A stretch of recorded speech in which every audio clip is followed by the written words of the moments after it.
ஹரஹர சங்கர ஜெய ஜெய சங்கர. வட இந்தியாவில் வேலை பார்க்குற நம்ம ஊர்க்காரர் ஒருவர் மகாபெரிவா தரிசனத்துக்கு வந்தார். அவருக்கு ஒரு பிரச்சனை. காதில் எப்போவும் ஏதோ ஒரு பேச்சு சத்தம் கேட்டுகிட்டே இருக்கும். அந்த பேச்சு ஆஞ்சநேயரோட குரல்ன்ற எண்ணம் அவருக்கு எப்படியோ வந்துடுது. இந்த தெய்வீக சக்தியை வச்சுட்டு சும்மா இருக்க முடியுமா? இல்லை நண்பர்கள் தான் சும்மா இருக்க விடுவாளா?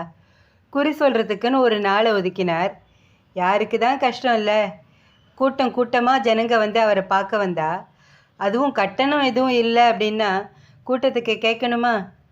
ஆனால் குறி சொல்கிற அன்பருக்கு தான் மனசில் நிம்மதியே இல்லை. பெரியவா கிட்ட வேண்டின்றார்.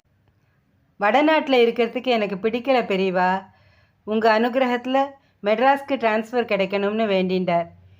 என்கிட்ட ஏன் சொல்கிற? உனக்கு தான் ஆஞ்சநேயர் அருள் பரிபூர்ணமாக இருக்கே, ஹனுமான்கிட்டயே பிரார்த்தனை பண்ணிக்கோ ஏன்னார். அன்பர் அப்படியே கூசி குறுகி போயிட்டார். ஆஞ்சநேயர் பேசுகிறாருங்கிறது நானாக சொன்னது தான். எந்த துர்தேவதையோ தெரியல, என்னை தூங்க விட மாட்டேங்கிறது. அது சொல்கிற பதில் சில பேருக்கு பலிச்சுடுறதுனால எல்லாரும் நம்புகிறா. எனக்கு தான் நம்பிக்கை இல்லை பெரியவா, நீங்கள் தான் என் கஷ்டத்தை போக்கணும். பெரியவா சொன்னார், எப்பவும் ராமநாமா சொல்லிண்டுரு. கும்பகோணம் பக்கத்தில் கோவிந்தபுரம் போதேந்திராள் அதிஷ்டானத்தில் கொஞ்ச நாள் தங்கு அப்படின்னார். 10 நாள் கழித்து சந்தோஷமாக வந்து பெரியவாளை தரிசனம் பண்ணினார் அந்த அன்பர்.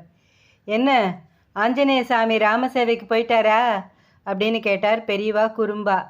பெரியவா சொன்ன மாதிரி செஞ்சதுக்கப்புறம் அவருக்கு எந்த பிரச்சனையும் வரல, நிம்மதியாக இருந்தார்.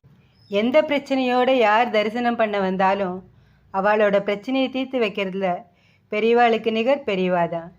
அவர் பாதார விந்தங்களை வணங்கி வழிபடுவோம்.